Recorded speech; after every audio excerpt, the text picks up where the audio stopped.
and welcome back to our channel. We're the Ring System. And I'm Claudia of the Alexandrite system. So the Ring System, as an intro back into their channel, has asked us to conduct an interview with them to catch up on, what's been going on in your life over the last 2 years, and just talk about system stuff in general. Yeah, it's been quite some time, and we thought another interview in the Alexandrite interview series would be a great way to get back into the channel and get back into recording. Yeah, so I guess welcome to System, but on a different channel. There we go. Yeah. So let's start with, where have you guys been the last 2 years? What have you been up to in general? Why haven't you been on YouTube? I feel like why haven't we been on YouTube is the easiest way to answer that question. It was a whole bunch of things all at the same time. The first and most obvious one is COVID. There was a lot of things that coincided with the beginning of COVID that negatively impacted our health or raised our stress levels or just made it impossible to film because we were moving around and we didn't really have a stable place to live because we were being shuffled out of some housing and shuffled into other housing and then moving across the country and then moving back across the country. So recording itself was difficult, but also we just needed time to breathe. And there was a lot of things going on in our head. And we lived at a time of a lot of instability. And at some point, it took a long time to recover the stability again. And at some point, we just decided to wait until we were feeling wholly and completely better to come back to YouTube and wait until we really felt ready to come back. Do you feel ready now? I think so. Yeah, it's a hard question because I think we're definitely anxious, but it's hard to tell whether that anxiety is from actually coming back or from the break itself. Now, what are you anxious about? I don't know. I think it's mostly about content. It's like, we have spent such a long period of time away from the online community and from the YouTube space in particular that we're not as connected with what people might want to hear or what people need to hear or what people might be looking for from us. There's a lot of pressure. There's a lot of pressure. And that's why I think this is a really good way to start. Back when we were doing YouTube, the advice that we'd constantly give to people who wanted to do YouTube was to just start and you will get in the groove 3 to 4 videos down the line. And I think this is a good way to just start, and we're going to try not to be perfect, and we're going to try not to focus on main points we want to make in an interview or have any overarching large goals, because it just gives us an intro that's not entirely serious, but it's just getting back into things. Yeah, exactly. Yeah. There's also a lot of pressure on the fact that, your channel, without you being there, has grown. Yeah. Because really around the time that you stopped was not too long after we did our joint 5,000 subscriber for you stream. And you guys have almost 20,000 now. Really? Yeah, you do. I haven't checked pretty this recently. I haven't checked. We haven't checked, so. And that's the other thing is I remember there was a couple times in the 2 years where we were looking at YouTube Studio and there was just 300 or 400 comments being held for review, and then we realized at some point that YouTube implemented a new policy where if you don't approve a comment after 6 months, it gets deleted, and some comments were starting to get deleted, so we went in, I think 1.5 years into the process, and switched all our comments to just automatically being approved. Because it was just kind of the space that we weren't touching, but we wanted people to be able to talk to each other in the comments even if we weren't there. I think it would do a disservice also to not mention that part of the anxiety in leaving was that COVID also happened at the exact same time as a lot of community drama. And I think any YouTuber online in the DID community at that time definitely felt a little bit of nervousness, knowing how deep people who really had bad intent could dig into your lives. Yeah. Final answer to your question is it was a whole bunch of things, and at some point we just decided to wait until we wanted to. Makes sense to me. Mm-hmm. I think that a lot of the newer people in this community, the newer content creators, don't understand how much of a shakeup that all was, and how afraid people were. There was a video that we took down on our channel that we've never put back up because it features friend of the show, Nicole, and we didn't want to expose her to any... I mean, we were an even smaller channel then, but we didn't want to expose her to any, like, potential risk from that. And we went and we wiped, like, basically every internet account that we had. We, like, just nuked everything just in case. I mean, there was accounts much smaller than ours being targeted, and I think the only reason why we weren't is because we so heavily branded as OSDD instead of DID. Yeah. So all the people who were just looking for people with DID to target did not find us. You also weren't very outspoken at that point. I think the most publicly, like, outspoken, publicly focused on that you ever were was when you had a pretty public fight with Satanic Temple. Oh, yeah. And the thing is, the Satanic Temple, just like a quick trigger warning for everything I'm about to say in the next couple sentences, they're still doing it. It's only a matter of time until I give another detailed analysis about that. Again, because if you're still on their page for the Grey Faction, they still have an entire section where they cite these, frankly, old white dead guys that don't have the credentials, very heavily implying that DID is all iatrogenic, socially constructed, and not real, and that alters are an inherent detriment and a fantasy created by the therapist.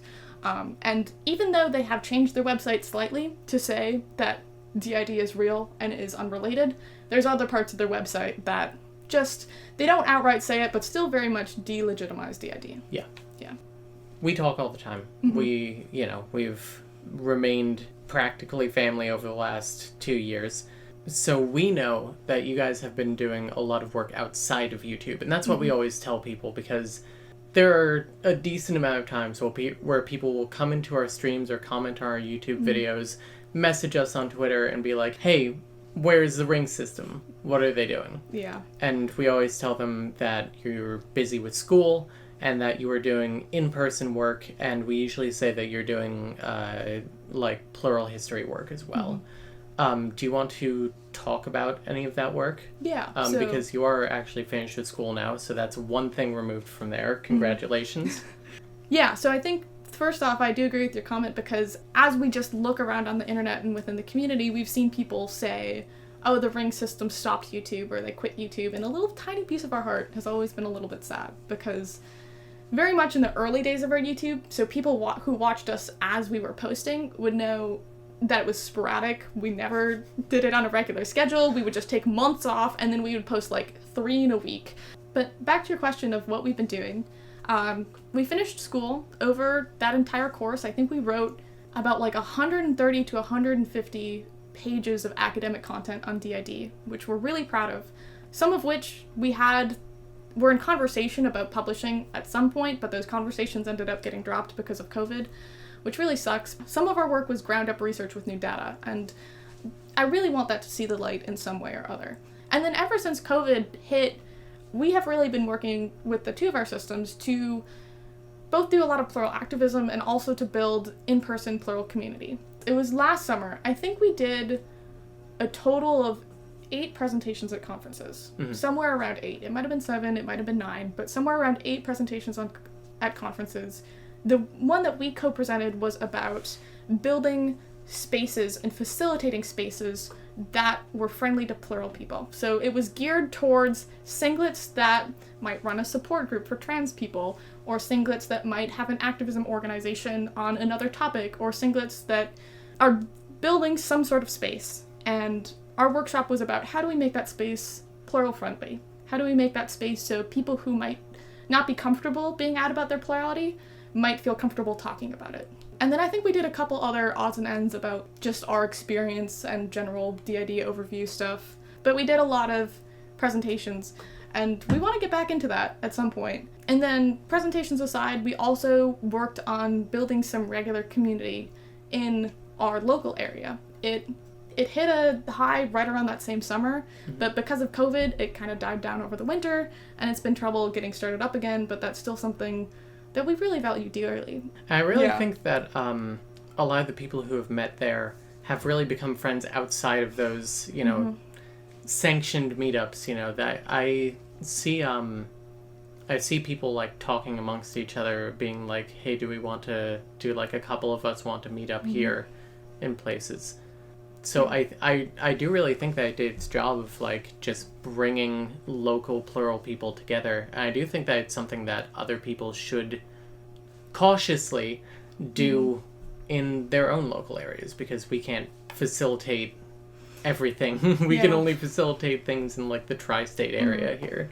And it's like, we've done our best to keep track of local meetups wherever they do happen, but it's been difficult because so many have fizzled out due to COVID. Yeah. I know there was at least 3 or 4 in the state of New York.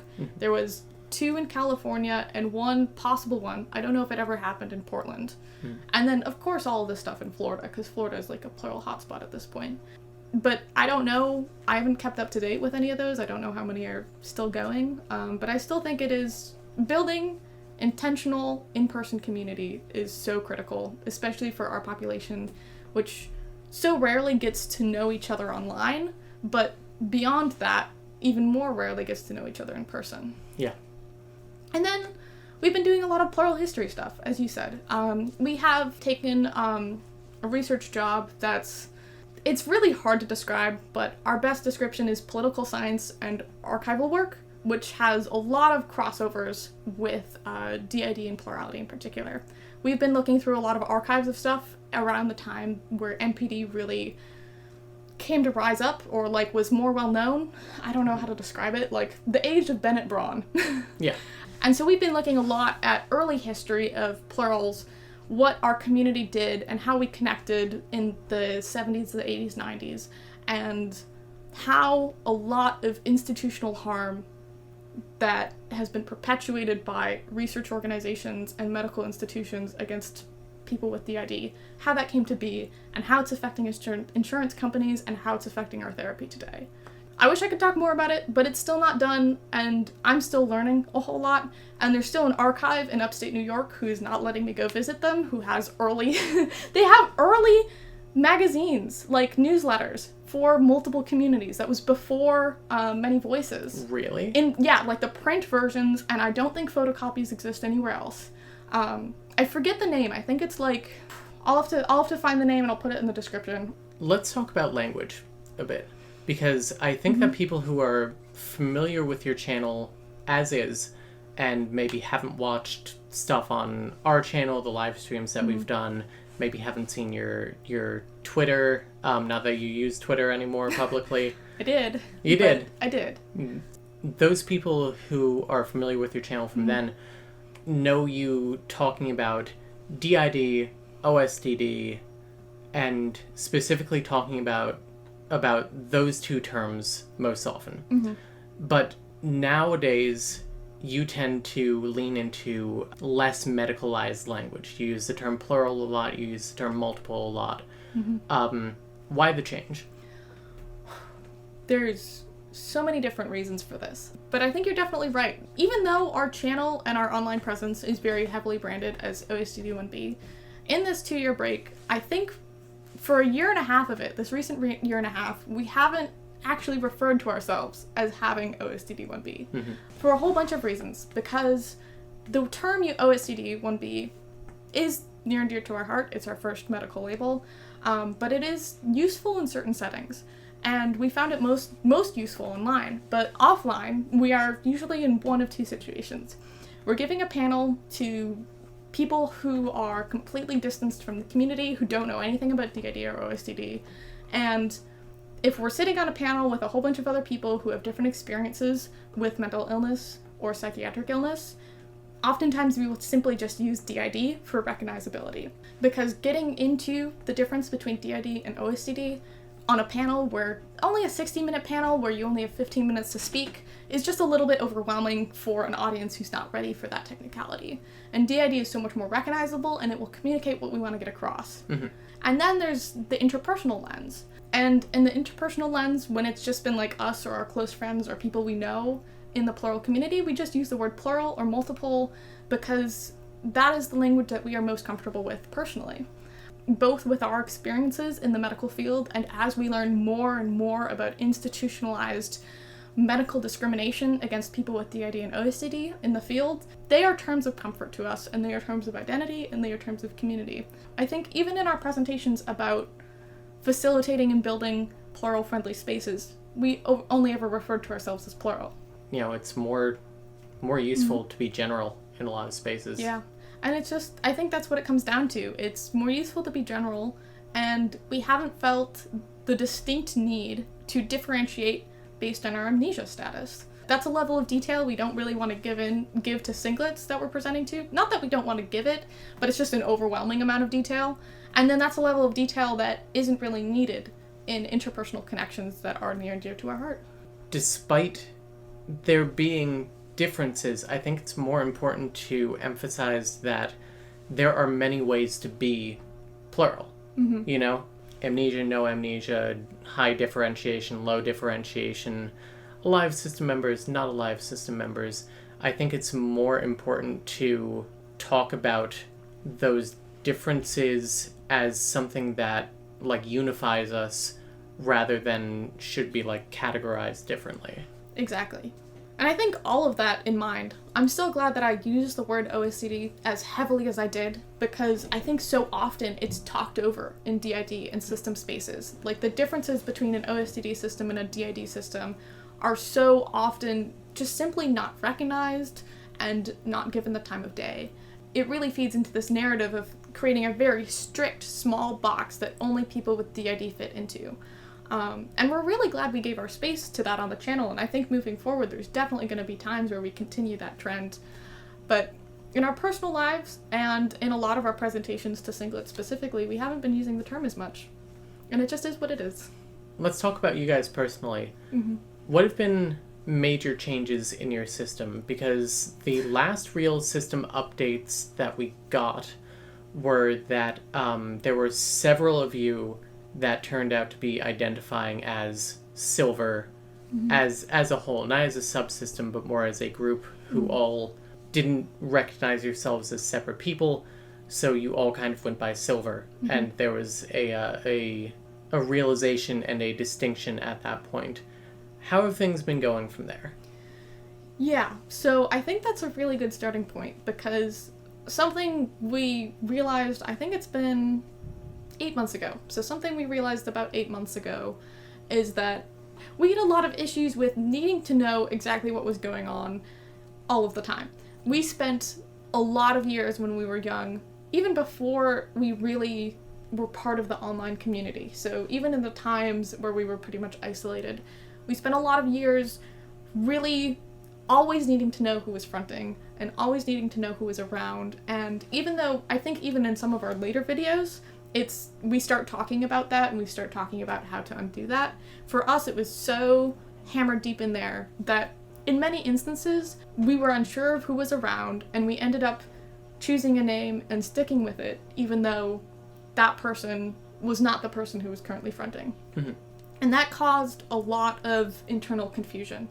And because it was so many years of this, we decided at some point to just take a deep breath and take a break from knowing, from naming.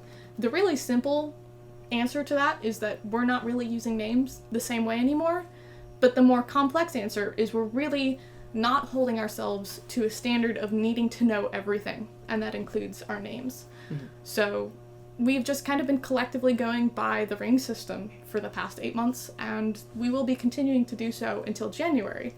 And then we're going to work on differentiation again and using names and knowing things, and hopefully it will be a lot better.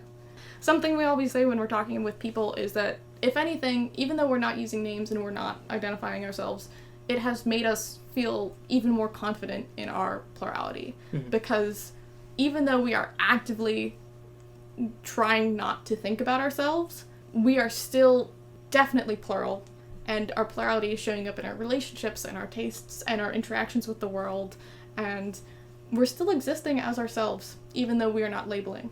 We're still switching. It's still obvious.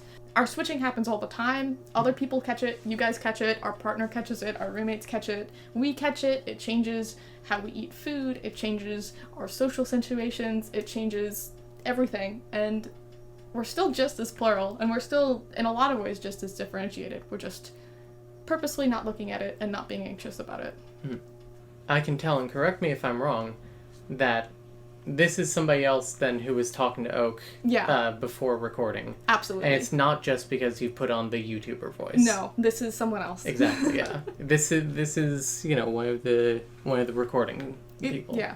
One of the recording people, but also, like, the things that I'm just noting quickly is my voice is higher. Mm-hmm. My voice is higher, I'm holding my body differently.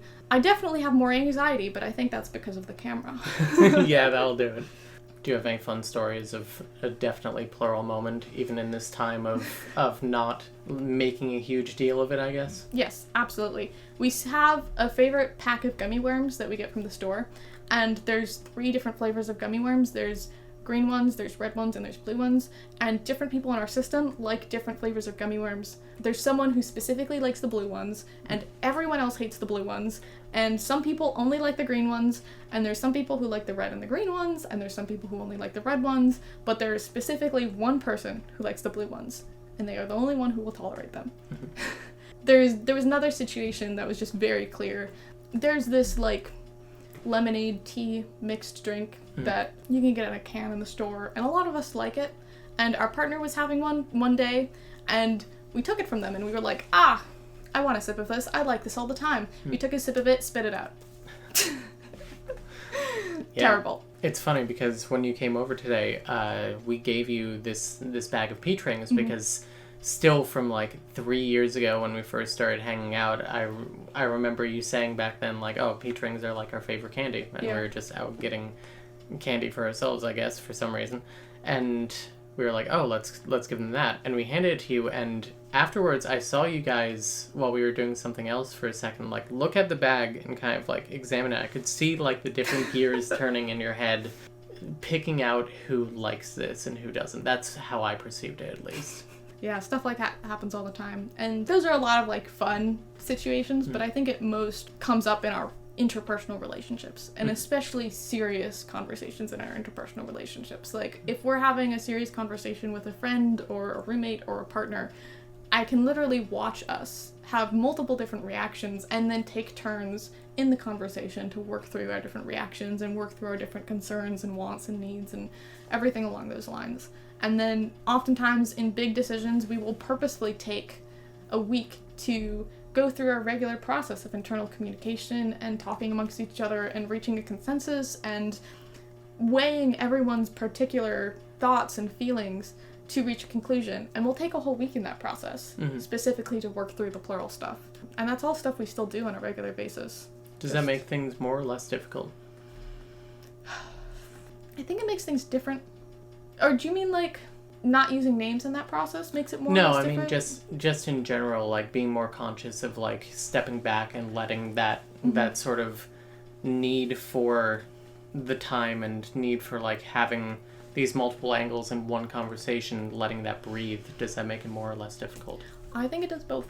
When we are first doing it with someone else, it can make it a little bit more difficult because sometimes the other person is confused why we can't give an answer immediately, you know, or why we can't even give an answer quickly. But it makes it easier in the sense that we're not choosing an answer and then a week or two later someone else is like, hey, but there's this thing and no one talked to me about it and I was never heard. Can we change it now? And so there's not as much backtracking. Because we're taking time to hear everyone purposefully, we're not backtracking and fixing things that where someone was left out. Yeah. Do you guys have a lot of people in your system who are, like, very involved or want to be very involved with decision making in general? Because in our system we have, like, our council. We have 25 system members-ish, but only 5-6 of us, if we need Audrey involved, really make day-to-day decisions on, like, any significant level. There's 2 different categories of that. There's day-to-day decisions. What am I eating for lunch? Whoever's fronting will just decide that. But for more difficult or impactful decisions, I think we have a much more fluid process where anyone who cares will come and talk about it with us. Because I think at this point in our process, we have much more fluid memory sharing than we did before. I mean, we're still OSTD 1B in the sense of, like, all of our memories on some level are shared, but we're much more fluid in communication about those memories. Like, sometimes memories would be shared, but someone would only be aware of those shared memories when they came to the front. Whereas now we can communicate a lot more fluidly with each other. So with changes with this, the Silver Squad is what, I don't know if you've said this publicly, but that's what we call you, and I think that's what nodes call you as well. The jokingly reference to the many people who thought they were Silver as the Silver Squad. Yeah. So that has increased numbers at least a bit in your system. Has there been an increase in system members since then? And that's the thing, is I don't know. Because we haven't been keeping track of names, we haven't been keeping track of number. I think when January rolls around, we're going to do kind of a big check-in with everyone. Or check-in with the people who want to check in. And go from there. And then we'll have a number then, maybe. I know that your last public-facing number was 40 plus, and that was an indicator that you weren't counting anymore after 40. Yeah. Would you guys consider yourselves nowadays to be polyfragmented? I don't think so. I think we're still going to keep that number 40 plus because we settled on it and it just feels nice. Even if we're below 40 come January, I think we're just going to say 40 plus because I feel like that's generally an accurate descriptor of us. Leaves room to grow. Leaves room to grow. That's a difficult question because I know we were thinking about that about 6 months ago. So into this process of not knowing, but noticing things that lined up with polyfragmented experiences. And from my memory, I think we decided that we have some similarities, but don't identify as polyfragmented. Yeah. Yeah. I think that makes sense. Because I think regardless, even if we are in a large enough system member, there is a regular group of people who is around, who are participating in our relationships. Yeah. Yeah. Core group. Core group, yeah. There's a solid core group, and it's not too large. That makes sense. It is a term that's very useful for finding community and for having sort of like a quick understanding with other people. You're non-binary. If I were non-binary, like there are other system members of our system who are non-binary. Just saying like, oh, I'm non-binary, you have that commonality without it necessarily meaning the same thing. As a whole, we consider ourselves to be non-binary, but it's not in the same way that you personally are. Yeah. From our friends who are polyfragmented, we've heard that there's a large diversity in polyfragmented systems. Yeah. And I think it's similar to OSTD in the sense that there's characteristics of polyfragmented systems that are so often left out of the conversation. Yeah. And that's why the label is really helpful. It's not a medical term. It's just a commonality in the community. And it's not even one that, like, people who aren't polyfragmented can agree on exactly what it means. I've heard non-polyfrag people say both, it's just when you have subsystems, and I've heard people say that it's just when you have more than a certain number of system members, and that number varies wildly, where it's like over 50, over 40, over 100. It's so nebulous. I think it's one of those things that was used in the medical field, but never medically defined. Yeah. Like, there's this really old website that has a list of a whole bunch of system types that, like, researchers in the 70s and 80s were just kind of making up and not really defining. Oh, I don't have any of them off the top of my head, but they were just ridiculous. And polyfragmented is, like, one of those. So it's probably been used a whole bunch, but in conflicting ways, and I really think the community use is really nice. Yeah. Yeah. Real quick. Well, I can find it really quick. Well, I got the book right here. Patient personality see alters. Ooh, but can I find it first? Okay, yeah, I got it. So I found the website with all of the common presentations of MPD. And this is actually a description by Clough. So it's a Clough paper from 1991 of common presentations of MPD. And there's classic, latent MPD, post-traumatic MPD, extremely complex or polyfragmented MPD, there it is, sequential MPD, isomorphic MPD, co-conscious MPD, possession form MPD, reincarnation MPD, atypical MPD, private MPD, secret MPD, Ooh. ostensible imaginary companionship MPD, covert MPD, puppeteering or passive influence dominated MPD, phenocopy MPD, somatoform MPD, orphan symptom MPD, switch dominated MPD, ad hoc MPD, modular MPD, quasi role-playing MPD, Ooh. pseudo false positive MPD. First of all, tag yourself. Oh, I got it. Okay, tag yourself. It relates to the conversation. Isomorphic MPD. Several very similar alters take control as a group and try to pass as one. The only overt signs may be a fluctuating level of function, unevenness of memory, or inconsistencies in the patient's personality. Clough's example is she's quite bright, but what an airhead. She's a 10, but what an airhead.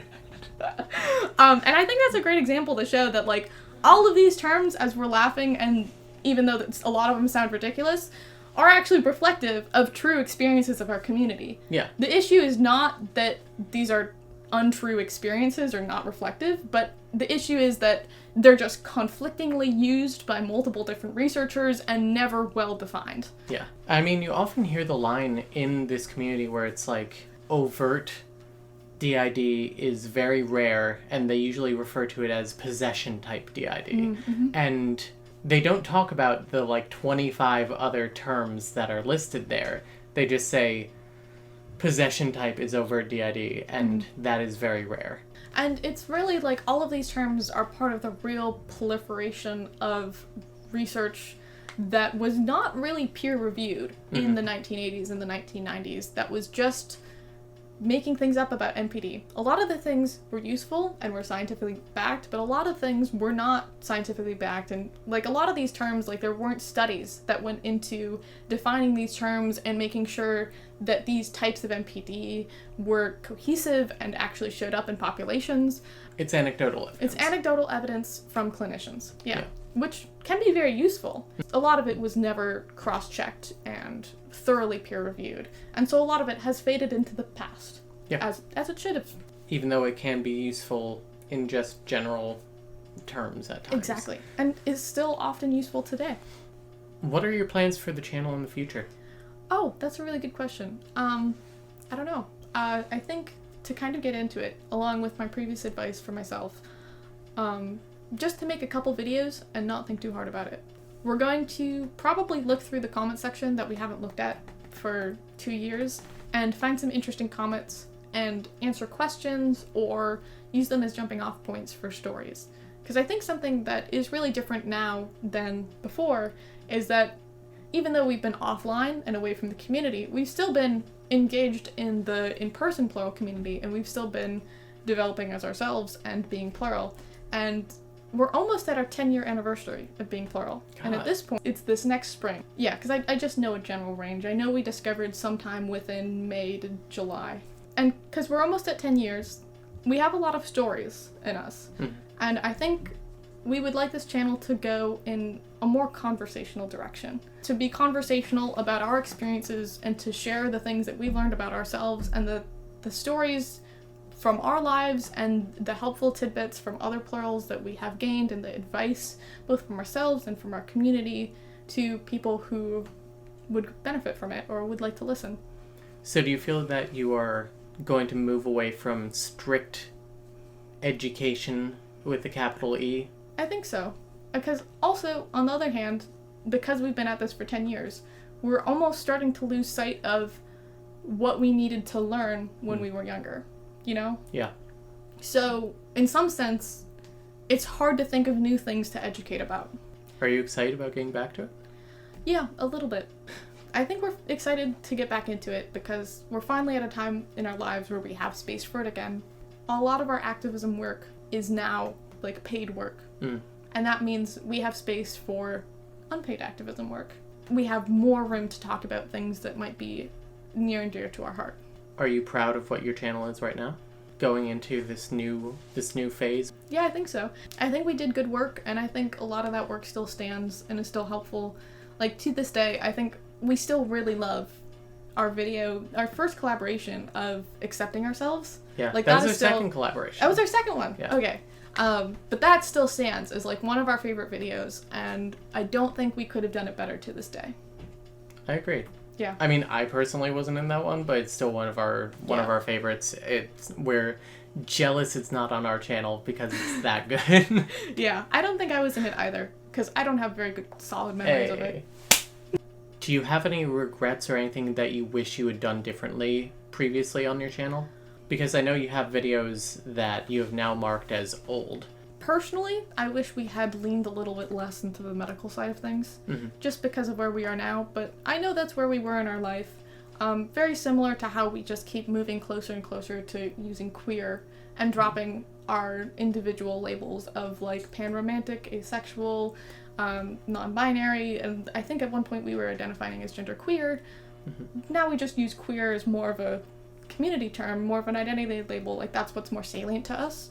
And the plural and multiple identity is much more salient to us now, but we also fully understand where we were then and how important it was to us then, and also how important it is to other people. Towards the end, we wanted to shift a little bit, and we were not shifting as much as we wanted to. Are you happy? Yeah. The biggest regret about the fact that we just vanished is that every now and then we'd have people message us asking if we were okay. Yeah. And we're okay. We're doing good. We're happy. Yeah. We have a solid support system. We're stable. Things are good. People always ask us if you were okay too. You know, we were never sure about like what to talk about with like where you have been, but we've always been very secure in saying that you are okay. We just needed time. Hey, here's the final question. Are you guys gonna make a set? Because previously you were up against the blank wall. I don't know. That's a good question. I think it has a lot to do with the dynamics of our living situation. Even though it has been 3 months, there are still unpacked boxes. Understandable. In the living room. We just got our big shelves yesterday. But that was a multi-step process, so I don't blame ourselves for it. And then I think it will be dynamics about our roommates and our partner and noise levels. Well, thank you for coming to this interview. I don't think I'm the person who started it. I'm pretty sure I wasn't. I caught it when we switched. And I'm not going to point it out, but if you can see it, good for you. Leave a comment. It's good for engagement. Leave it. Yeah.